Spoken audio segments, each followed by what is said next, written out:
Cancer कुछ infectious agent से भी होता है, मतलब कुछ डीएनए वायरस होते हैं। डीएनए वायरस में हमारा पैपिलोमा वायरस जो सर्विक्स कैंसर कॉज करता है। नेक्स्ट आता है hepatitis B and C, liver cancer cause करता है। एप्स्टीन बार ये बर्किट लिम्फोमा कॉज करता है। इसके अलावा कुछ आरएनए वायरस भी होते हैं हमारे, आरएनए वायरस। इसमें आता है हमारा HTLV is human T cell like virus, मतलब ये टी सेल ल्यूकेमिया कॉज करता है। नेक्स्ट HIV, ये बहुत रेयरली फॉर्म होता है, कैपसी सार्कोमा। इसके अलावा कुछ बैक्टीरियल वायरसेस होते हैं, हेलिकोबैक्टर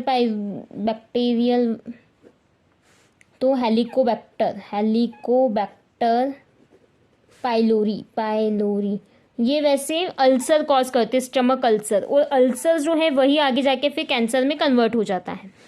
पैरासाइट है हमारा, मैं स्पेलिंग लिख रही हूँ, SCHISTO,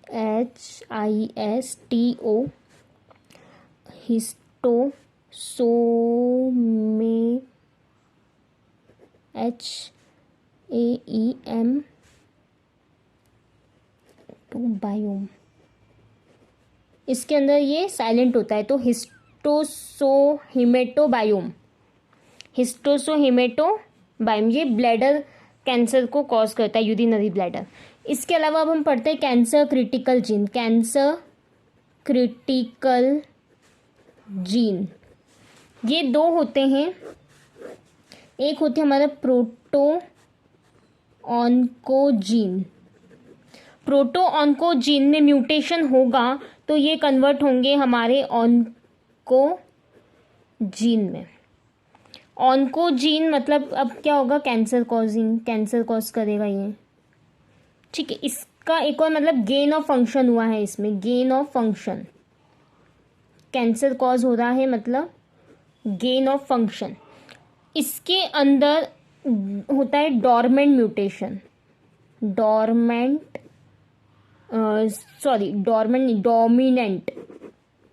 dominant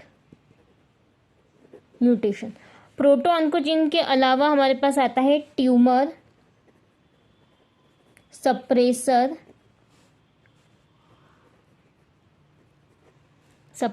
gene. Tumour suppressor jeans मतलब जो ट्यूमर को रोकते हैं। इसका मतलब ये गेन ऑफ फंक्शन है, तो इसमें क्या होगा, लॉस ऑफ फंक्शन। अब यहाँ पर इनके एग्जाम्पल्स हम देखें तो डोमिनेंट म्यूटेशन हमने जेनेटिक्स में देखा है। डोमिनेंट मतलब हेट्रोजाइगस कंडीशन थी, तो ये जो डोमिनेंट वाला है वो ही एक्सप्रेस होगा। तो डोमिनेंट म्यूटेशन यहाँ कैसा होता है हमारा, रेसेसिव म्यूटेशन। इनके सबसे पहले एग्जांपल्स देख ले तो रेस, MYC, बीटा कैटेनिन, इसके अलावा EGF प्रोटीन, और इसमें देखें हम तो इसके अंदर आता है हमारा P53, P21, P16 और RB प्रोटीन या RB जीन। इसके अलावा E2F, SMAD, APC, इस तरीके से। और एक आता है हमारा DNA मेंटेनेंस जीन मतलब कि अगर एप्लीकेशन के वक्त कुछ DNA में मिस्टेक हुई है तो उसको करेक्ट करते हैं, DNA मेंटेनेंस जीन। इसका एग्जांपल है हमारा BRCA जो कि ब्रेस्ट कैंसर को कॉज करता है। अगर BRCA डिफेक्टिव है मतलब ब्रेस्ट कैंसर होगा। अब ये डोमिनेंट और रेसेसिव क्या होता है, तो डोमिनेंट मतलब अगर हमारे पास ये सेल है, इसमें ये दो हैं, यहाँ कुछ म्यूटेशन हुआ है और ये दो जीन है, कॉपी है, तो डोमिनेंट मतलब कि अगर ये जो म्यूटेशन हुआ है ना यहाँ, तो ये कैसा हो जाएगा, ये एक्टिव हो जाएगा। और इसमें ना सिंगल म्यूटेशन जो है वो ही कैंसर कॉज कर देगा। और रेसेसिव में क्या होगा, ट्यूमर, इसमें रेसेसिव म्यूटेशन में क्या होगा कि अगर ये है ये पहले ऐसा आया, इसके अंदर म्यूटेशन हुआ, तो क्या होगा, single mutation not lead to cancerous cell because similar gene is present in cell which can still prevent the tumour, ये ट्यूमर होने से बचा लेगा। But if second mutation occur, both genes are mutated now, both genes are mutated now and it will not suppress tumor, it get activated, और फिर ये क्या होगा, एक्टिवेट हो जाएगा इस तरीके से। नेक्स्ट आएगा अब हम देखेंगे molecular basis of cancer cell behaviour. Molecular basis of cancer cell behaviour, इसके अंदर क्या होता है, MYC, अभी जो हम पहले पढ़ के आए हैं जीन्स, उन्हीं के बारे में बात करेंगे। ये जो MYC है, MYC रेगुलेट प्रोडक्शन ऑफ जीवन साइक्लिन, ये किसके प्रोडक्शन को, जीवन साइक्लिन के प्रोडक्शन को रेगुलेट करेगा। एंड बाइंड विद जीवन CDK, और साथ में जीवन CDK के साथ बाइंड कर जाएगा एंड एक्टिवेट जीवन CDK, और इसको फिर बाइंड करके एक्टिवेट कर देगा जीवन CDK को।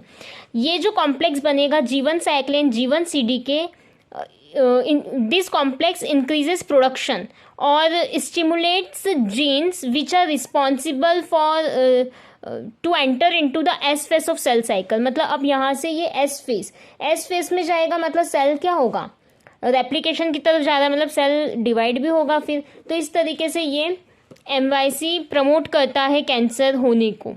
अभी हम प्रोटो ऑन्कोजीन्स की ही बात कर रहे हैं, ये सब चीज़ें। अगर MYC जो है ये एक्टिवेट होगा तो it will lead to the cell division.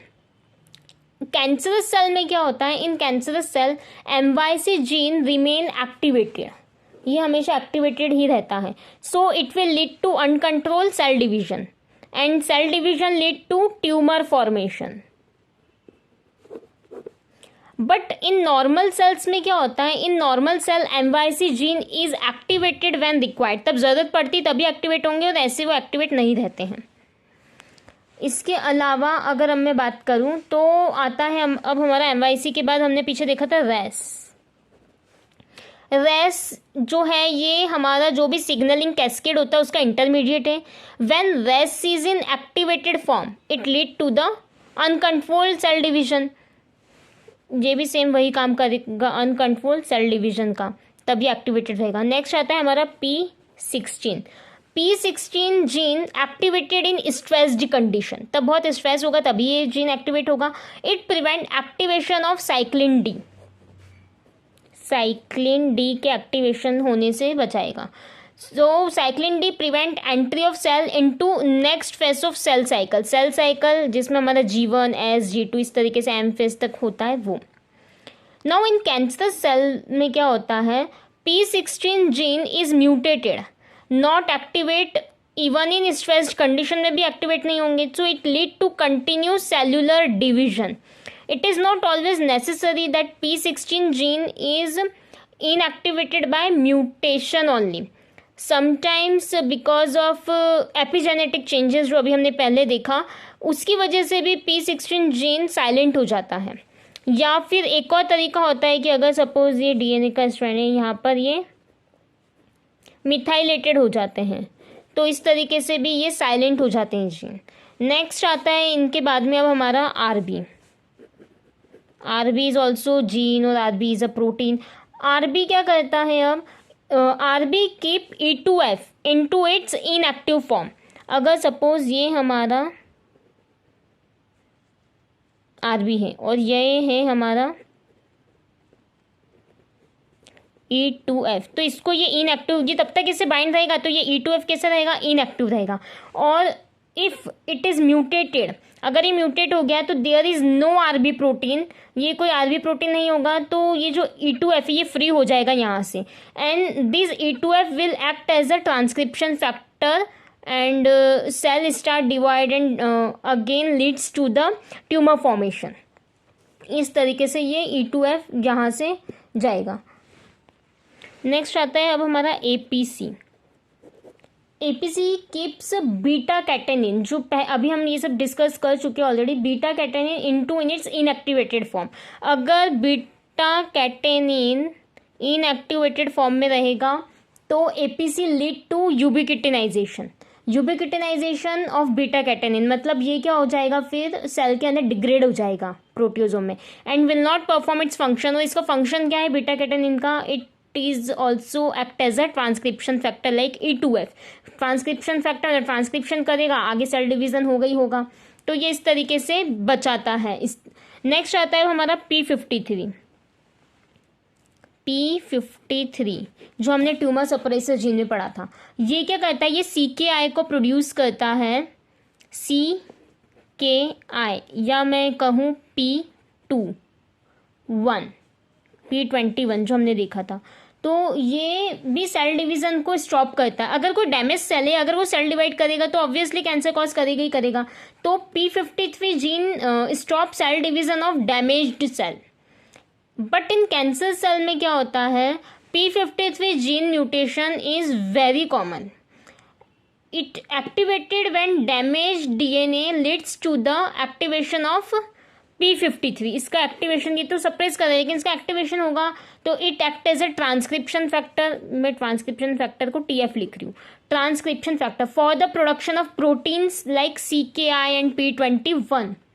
Now CKI inhibit cyclin CDK, ये CDK को इनिबिट करेगा, साइक्लिन CDK कॉम्प्लेक्स को, so that cell will not proceed further cellular cycle, क्योंकि सेल साइकिल के लिए CDK बहुत ज़रूरी होता है।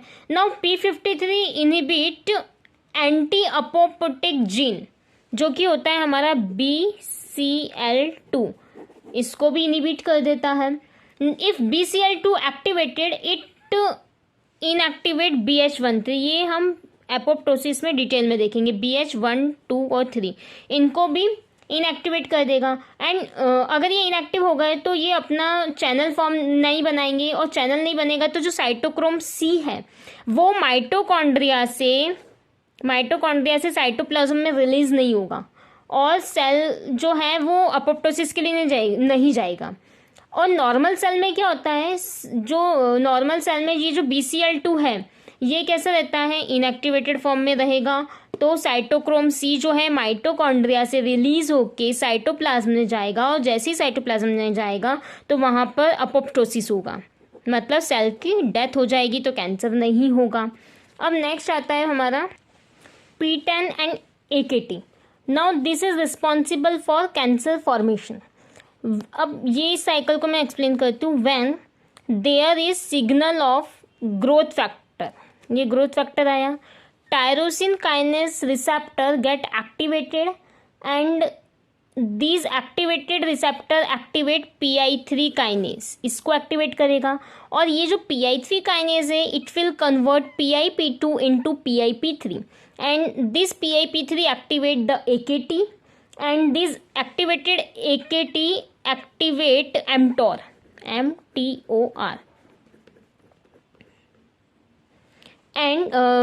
this PIP2 remain in its form, so mTOR lead to increase uptake of glucose by increasing glucose transporters, by increasing number of glucose transporters। अगर glucose body में ज़्यादा होगा तो क्या होगा, ग्लाइकोलिसिस होगा।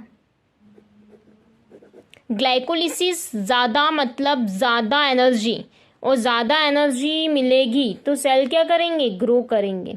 अब यहाँ पर एक और कंसेप्ट आता है, when cell continuously divide it reduces in size, size कम होगा तो सेल क्या होंगे, सेल की डेथ हो जाएगी। For a cell to remain alive, सेल को जिंदा रहने के लिए particular cell has to grow also along with dividing. तो मतलब यहाँ पर ग्रोथ और डिवीजन सेल के लिए दोनों इम्पॉर्टेंट है। In cancerous cells growth cascade जो है ये एक्टिवेटेड रहता है by mutation of P10 and AKT।